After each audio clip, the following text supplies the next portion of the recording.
तुम्हें बुलाया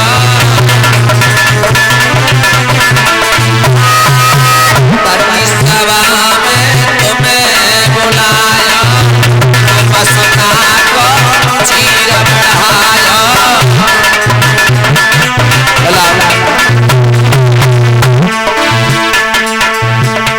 अरे द्रुपसुता को चीर बढ़ाया बाको बदल दयो कोई आस लगी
आइए गौर करते हैं। जहां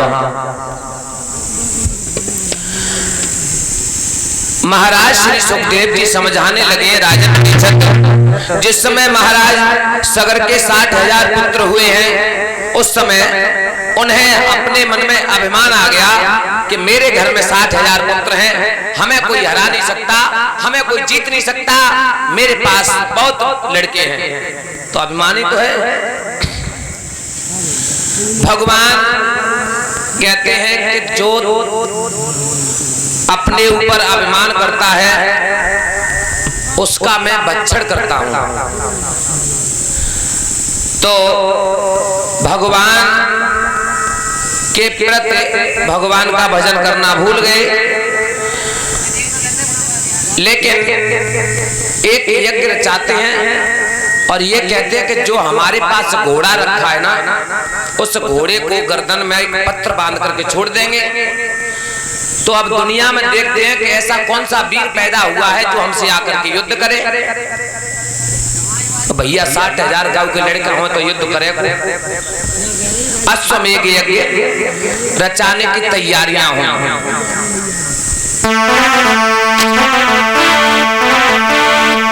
अरे अश्वमेध यज्ञ करिबे काज के जल्दी करी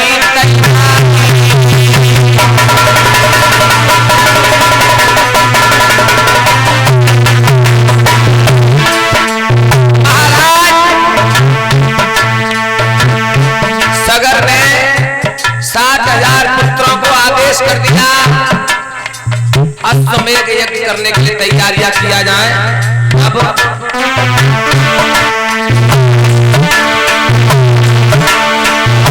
60,000 गई है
महाराज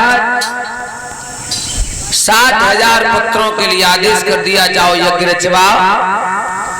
संसार में प्रसिद्ध जिनका नाम है, जिनका नाम सगर है, सूर्य कुल में सबसे पहले राजा ऐसे हुए जिनका नाम दुनिया में फैल गया। दुनिया में जब नाम फैला है, ऐसा नाम है, प्रसिद्ध है। अरे संसार प्रसिद्ध सूर्य कुल में,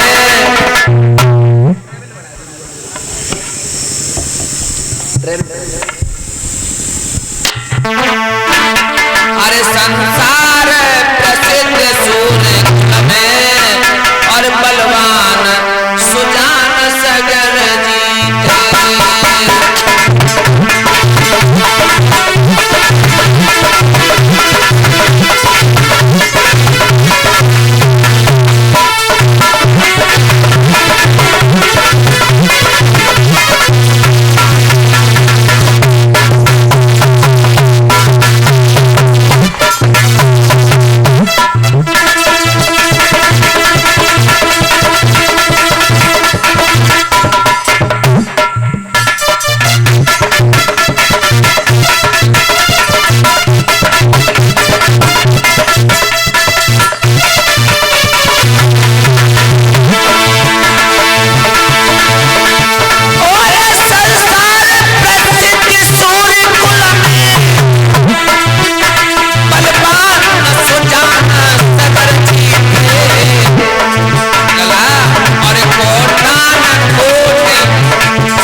महाराज कोटान कोट सूर्य कुल में जिनका नाम था, जिनके पास 60,000 पुत्रों की महिमा आसपास जब चर्चा चलने लगी, वहाँ सगर महाराज के 60,000 पुत्र और यज्ञ कर रहे हैं। वहाँ राजा ने अश्वमेध यज्ञ किया, संपूर्ण हुआ अच्छी तरह से। संपन्न हो गया।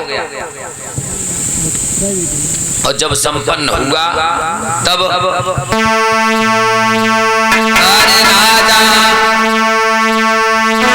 यज्ञ करके और संपन्न और सुप्रधान हुआ।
जैसे ही उस यज्ञ को संपूर्ण किया है, उसमें से यज्ञ करके तैयार हुए, बहुत सुंदर चिट्ठी बनाई और चिट्ठी बना करके अपने घोड़ा की गर्दन में बांध के और छोड़ दिया, जाओ।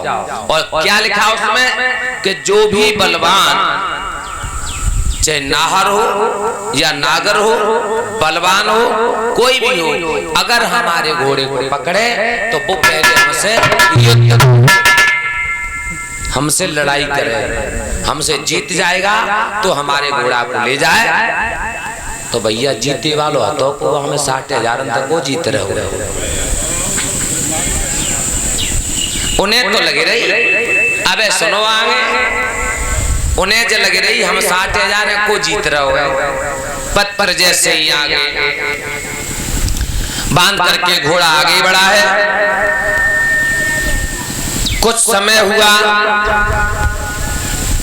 जैसे उस पत्र की बातें महाराज इंद्र को मालूम पड़ी कि इस प्रकार से घोड़ा को छोड़ा है, तो इंद्र की गद्दी के बोल्ट बहुत जल्दी ढीले होते। वानगी महाराज जी का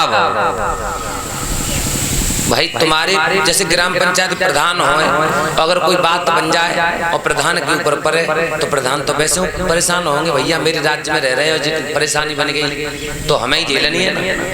तो ऐसे ही पहले इंद्र था, ऐसे आज के जमाने में प्रधान और विधायक सांसद है। अब इंद्र देवता विचार करता है मैं करूं क्या। इंद्र की पिड़ुलियां कांपने लगी।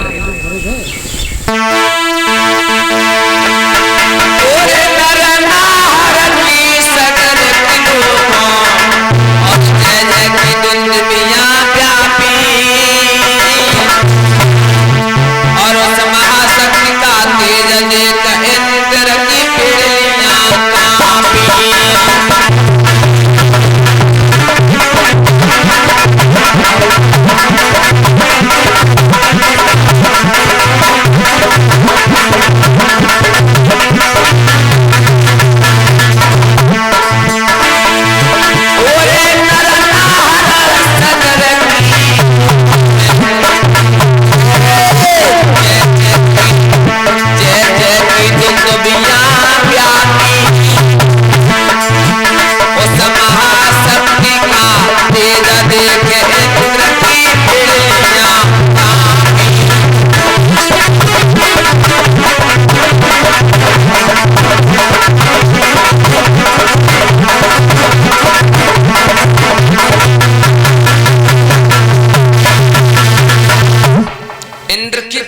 कांपने लगे। बोलता है मैं क्या करूं महाराज। अब एकांत में खड़े होकर के विचार कर रहा है, चिंता कर रहा है, अब मैं क्या करूं क्या नहीं करूं।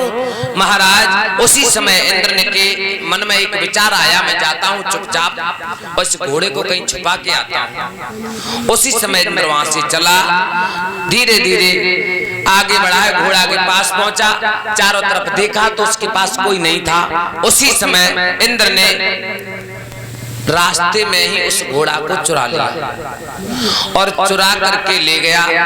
कहाँ ले गया? कपिल मुनि के आश्रम में। कपिल मुनि के आश्रम में पहुंचा है तो वो तो महाराज तपस्या कर रहे थे, उन्हें तो कुछ पता नहीं है कि हमारे जैसे तुम घर में सोए रहे हो और कछु चीज चुरा के कोई तुम्हारे घर में दब जाए तो तुम्हें क्या पता होगा? चोरी तुम पे ही तो लगेगी। उसी समय उस घोड़े को रास्ते में ही पकड़ लिया।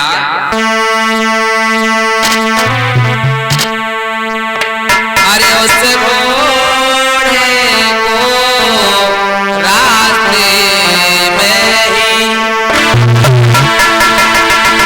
और बस चुरा लिया चुपके चुपके।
चला अपने घर को, वो बाप चला अपने घर को और सभी को बता दिया।